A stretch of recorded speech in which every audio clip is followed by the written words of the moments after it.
আল্লাহর পথে ফিরে আসার আপনার আমার ইচ্ছা লাগবে। যদি আমরা আল্লাহর দিকে ফিরে আসতে চাই, তাহলে আল্লাহর পক্ষ থেকে আমাদেরকে সাহায্য করা হবে।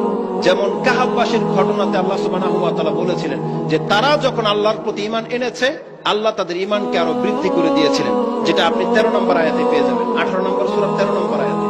এটা হচ্ছে আল্লাহ সুবহানাহু ওয়া তাআলার প্রকৃত বৈশিষ্ট্য, যে আল্লাহ সুবহানাহু ওয়া তাআলা বলেছেন তুমি যদি আমার দিকে আধা হাত আসো, আমি তোমার দিকে এক হাত যাব।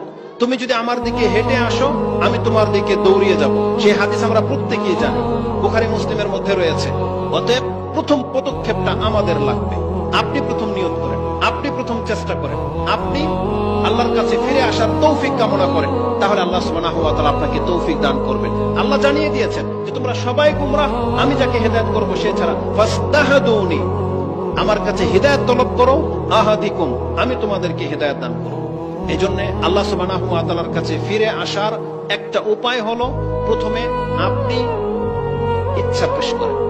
আল্লাহর কাছে আপনি ইচ্ছা পেশ করেন যে আল্লাহ আমি ফিরতে চাই, আল্লাহ তুমি আমাকে তৌফিক দাও, আমি তোমার পথে ফিরে আসতে চাই, আমার পথকে তুমি সহজ করো। প্রথম আপনি আল্লাহর কাছে চান।